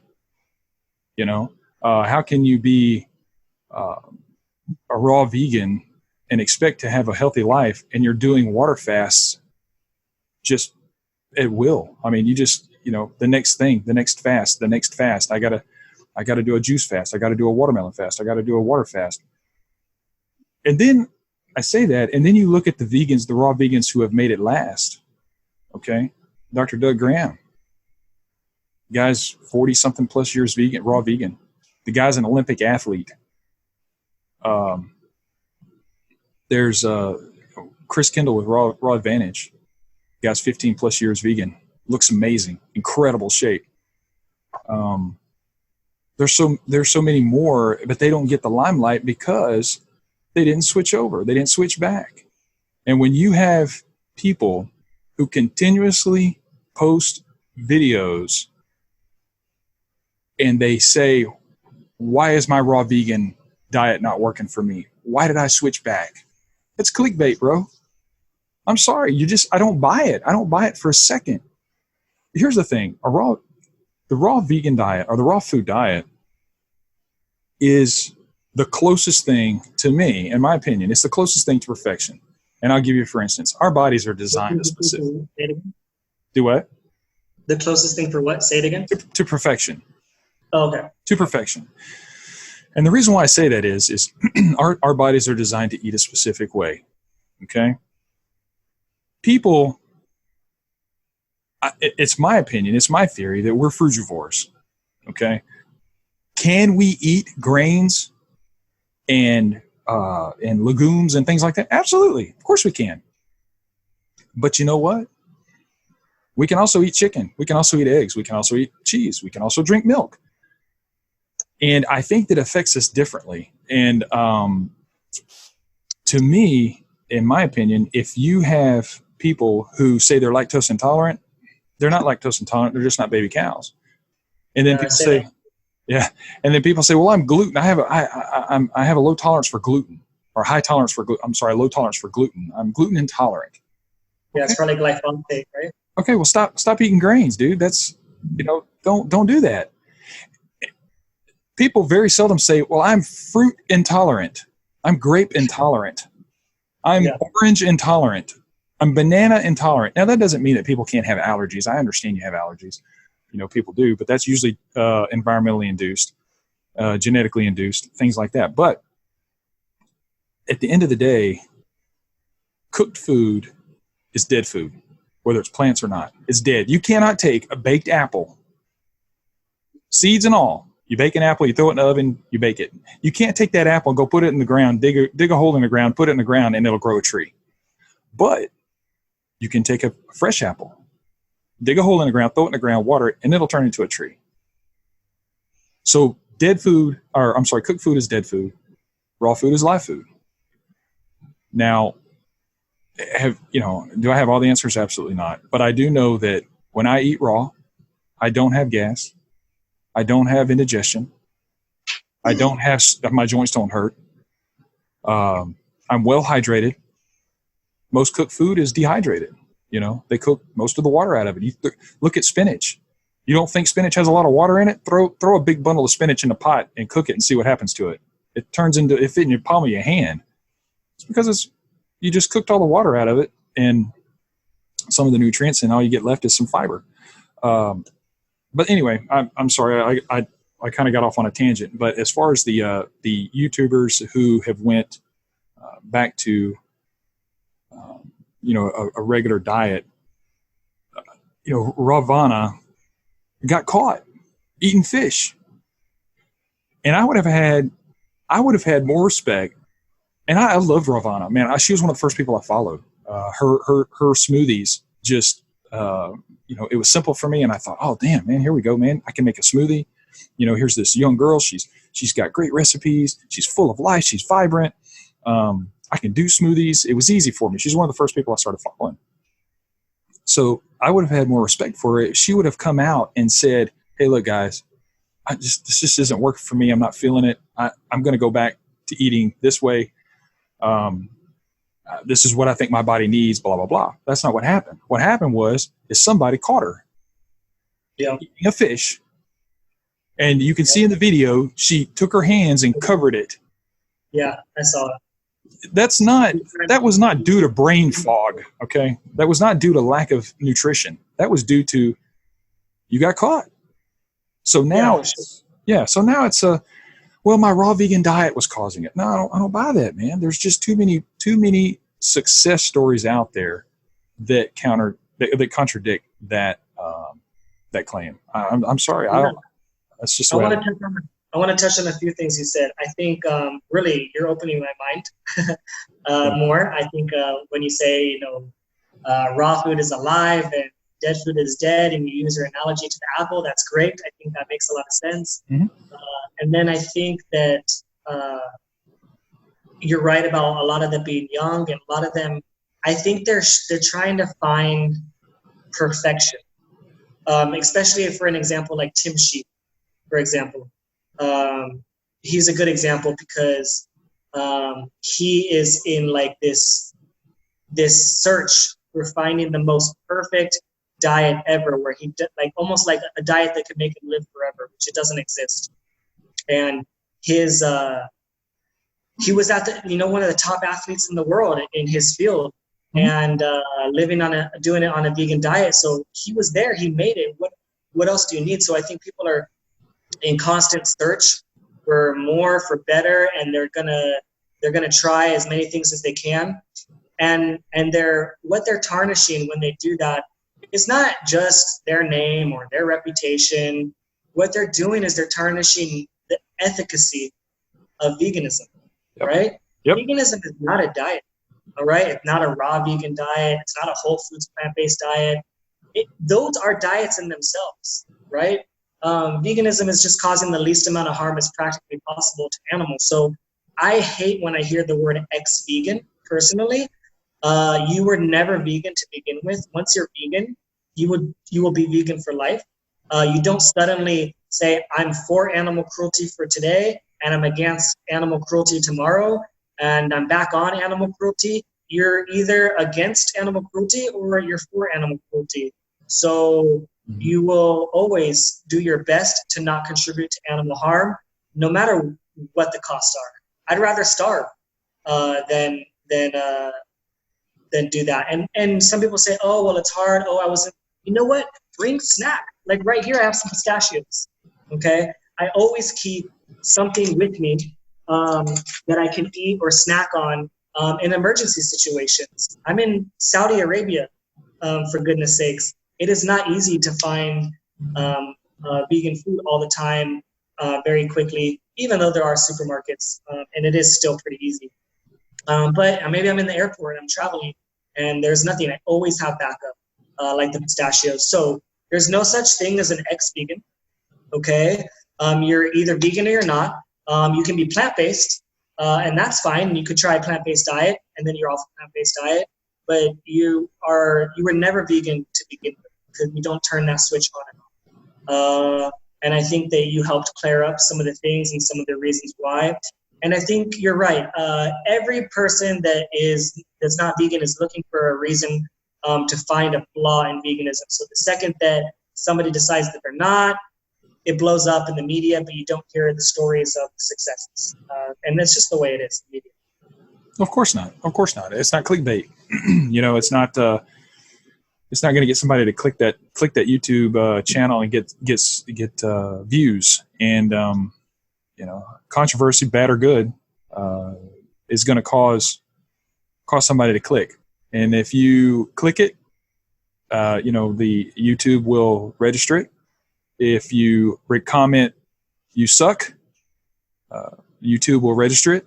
If you comment, God, this is the greatest decision you've ever made, and I can't wait to change my life and do the same as you did, YouTube will register it, or acknowledge it. So it's sad. It's really sad, and I struggle with kids, and I say kids because I'm 47 years old, man. I still feel relatively young. Hell, I feel like I'm 16, and it's weird for me to say these kids because a 22, 23, 24-year-old is not necessarily a kid. They're an adult, but to me, they're a kid, and honestly, when I was 22, 23, 24 years old, if I went back in time, I would slap my 20 something year old self and go, what the hell, dude? What are you freaking thinking? So I have experience to draw from. And there is, let me tell you something, brother. I have eaten a shitty diet.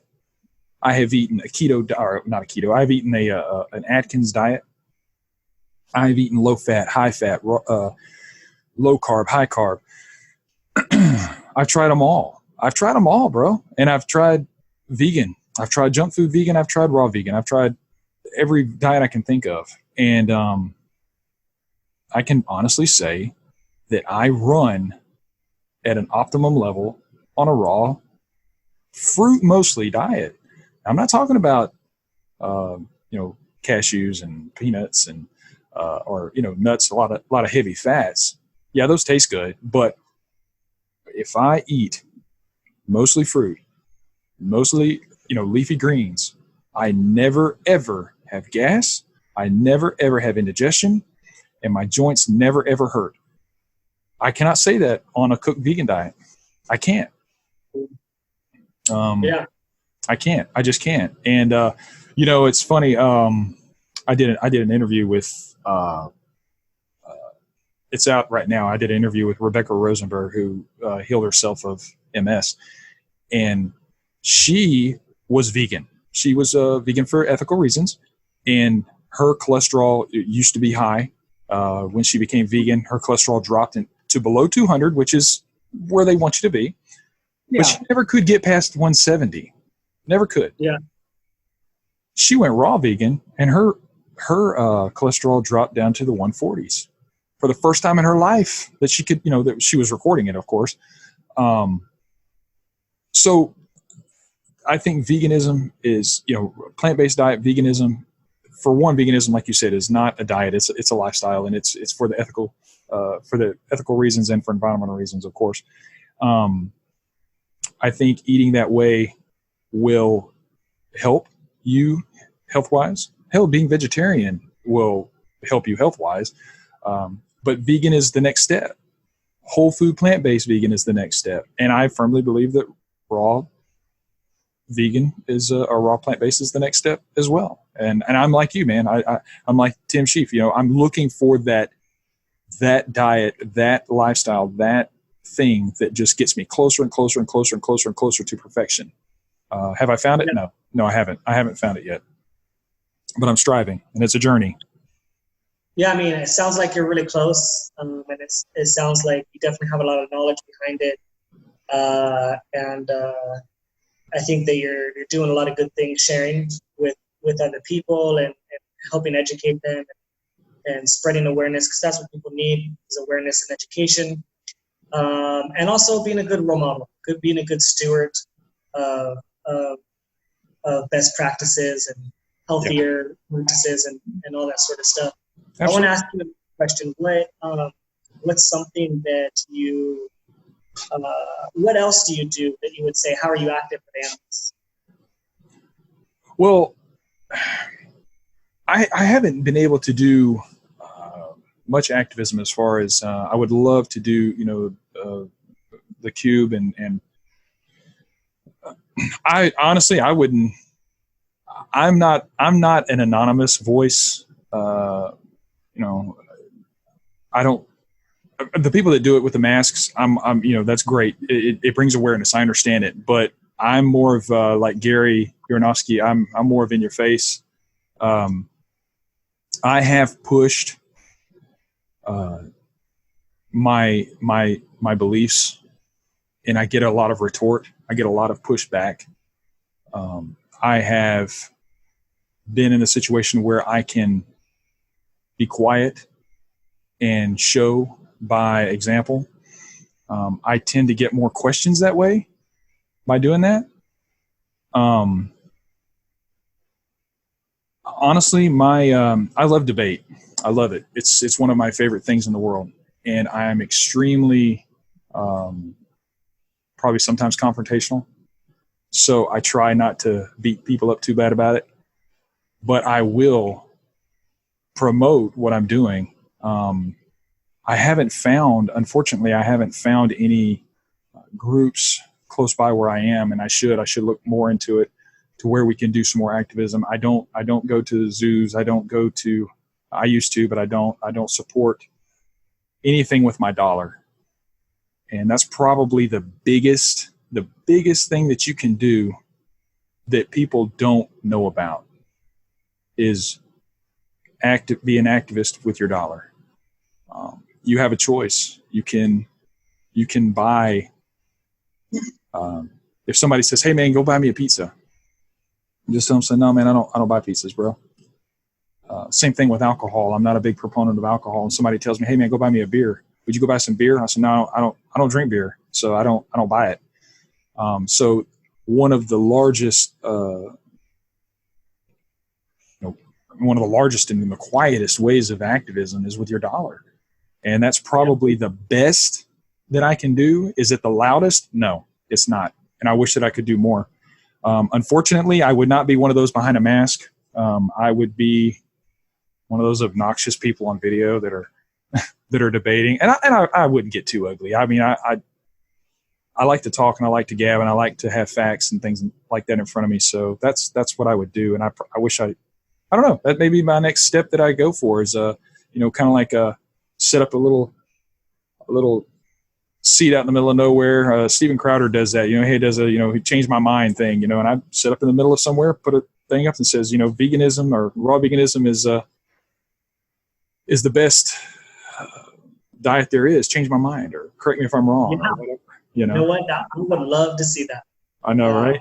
I've even thought about doing a podcast called "Correct Me If I'm Wrong," and that's kind of my next step, is to do a podcast where I invite people on who are not like-minded. I love debate, and say, hey, correct me if I'm wrong. This is my stance. Correct me if I'm wrong, and let's go. Let's have at it. So yeah, someone said recently that I was watching, and they said, look, when you're around like-minded people and you just get so excited over things that are similar, you're like, yeah, I agree with that. Yeah, me too. Yeah, I totally agree with you. You don't grow. You don't evolve. And he says, when you take people that have different mindsets and different beliefs, that's when you basically sharpen your sword. You kind of sharpen your tools, and you challenge yourself, and you become stronger, and you become better, and you become more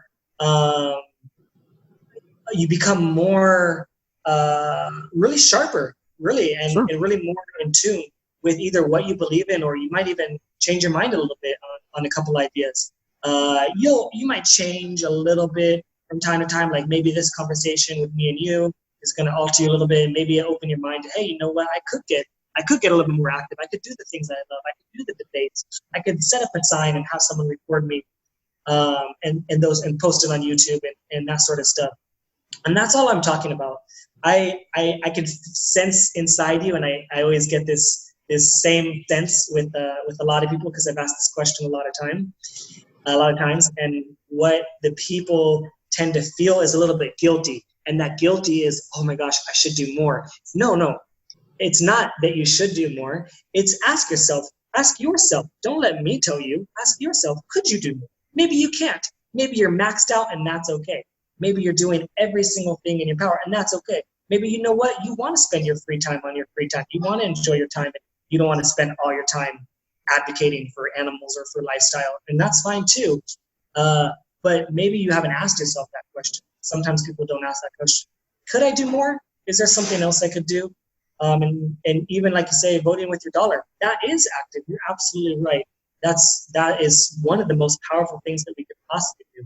Don't sell yourself short. You're saying that might not be as impactful. That could be the most impactful thing that you do. We don't know the impacts. We don't know the ramifications down the line. All we know is that we have to keep trying, and we have to just keep evolving, keep being better people. No, that's right. Absolutely. Absolutely, brother. It is. And I do, I always, if anytime there's an issue or problem or something along those lines, I always ask myself, did I do every single thing in my power to make sure that didn't happen? And if I didn't, well, then I'm at fault. If I did, then I did the best I could. And yeah, that's the way I have to look at it. And so I try and the only way that I know now is to vote with my dollar that I have available to me now. And I don't necessarily sell that short. I do wish that I could do more, but unfortunately, I'm not at the place where I can right this second with work and the way that operates. But here I am in Austin, Texas, and there are a lot of avenues that I can do or choose or look for, and I will. I think that's a good idea, man. I appreciate you bringing that up and kind of rattling that tree a little bit. I should get out there and do it a little bit more. And you may see me on YouTube arguing with somebody. Hopefully I don't get arrested, get into an argument or a fight or something with somebody. But I think it's an admirable thing to fight for people, or to fight for the voiceless, have a voice for the voiceless. So it's very important, very important. I'm sure you won't get arrested. Yeah, no. Unless you start stabbing people in the throats. Oh, wait, no, that's legal. I'm sorry, never mind. No, you probably won't get Go ahead, buddy. No, I was saying you probably won't get arrested for something like that, especially when it's conversation, debate style, and that sort of thing. And you might turn out to like it and have a lot of fun, and it could be the next. Oh, I know I'd love it. I'd love it. I'm all about debating. Yeah, it can be fun for sure. It can be fun. You start to really influence people in a positive way, especially if it's debates are positive, positive movements, and eliminating harm and eliminating social justice and discrimination, speciesism. When you're fighting for that, there's nothing wrong with it, for sure. No. You just have to touch. You just have to find the button that turns that thought process on. If you can find that button, whether it's environmental, ethical, or health, people generally have a viewpoint on all three, or on one of all three. I'm sorry, one of all three. They're usually environmentally friendly or environmentally conscious. They're usually ethically conscious, or they're usually health conscious. And most non-vegans are, the way to touch them is their health. And unfortunately, unless they are dying, or close to it, they're living in denial. But sometimes that's the only way that you can touch them or reach them. And you just have to try to convince them that there is another way. It's extremely sad when their doctor says, well, yeah, but my doctor says I can't have grapefruit because it'll affect my blood pressure medicine. Well, excuse me, but fried chicken affects your blood pressure. So if you quit the fried chicken, you wouldn't have to take the blood pressure medicine. You can eat a grapefruit. I mean, give me a break. So you have to hit them in places that they're familiar with. And unfortunately, it's extremely personal to them. Extremely personal. Yeah, absolutely. So, well, cool, man. I'll tell you what, bro. I know it's 1:30 here, so it's kind of you were up till 1, last night on your end of the world, and I'm up to 1 on my end of the world. So, but it was a good conversation, brother. I'm so glad we finally got to get together and have this talk. Yeah, me too. I'm super, super happy. I can't wait to see how this one turns out, how it sounds, how it looks. For me, I'll be posting on YouTube eventually, Vegan Luna, and I'll post this on my podcast as well, right. The Vegan Luna podcast. So where can you've mentioned your podcast and your YouTube channel. Where can everybody find Mr. Kevin Luna? Yeah, so the number one place that you guys can find me, anyone that's listening or watching, is on Instagram. I'm very active on Instagram, so it's vegan _ Luna _ Luna LUNA, and you can click the link on the top, and that'll take you to everything that I do. I'll take you to YouTube, podcast, videos, Facebook, all the other fun stuff and activities that I'm up to. You can see how my journey is. I post videos about Kuwait and the vegan lifestyle in Kuwait, what it's like being a vegan, over there? What's the food like? What are the restaurants like? What are some of the people? I do interviews there, a lot of interviews with the people that live there, the people that are from there, what their lifestyle's like, and what it's like to grow up there, and how the culture is, and how they're able to transition into a more ethical or healthier lifestyle. So yeah, I share all that sort of stuff there. So that's really the best way you can find me. YouTube is, of course, Vegan Luna, the Vegan Luna podcast on podcast. Yeah. That's awesome. I need you to do me one favor, though, while you're sitting there in that spot. I need you to take all that equipment down, get your camera out, and take a shot of that view that we looked at just a few minutes ago. Put it in black and white and post it. Okay, so say that again. I want you to take your camera, whether it's your phone or whatever, all right? And that view that you showed earlier when you first sat down, take a picture of that and post it in black and white. Okay. Do that for me. I got a good feeling, man. That's gonna be a beautiful picture. I just want to see it in black and white. Okay. Do me that one solid, man. That looks. I love the look of that place. So that would be cool. Yeah. Sure. Yeah. You got a lot of cool stuff around there, man. Take advantage of it. You're in an area, of the world that not everybody gets to experience. And, photographs tell stories, and you have, a culture there, of people there that not a lot of people get to see, especially stateside. And those photographs, the interviews are awesome. They're great, but the photographs go a long way, and they tell stories. And I think that you could touch a lot of people with them. Just look at the architecture and some of the more simple things, and just a little old lady or something just standing there looking off at nowhere, a child, anything. Just you're in a great spot for it, bro. To take advantage of it. Yeah, for sure. And you're creative. You can do it. Yeah. All right, thank you, man. I love what you're doing. Keep up the great work.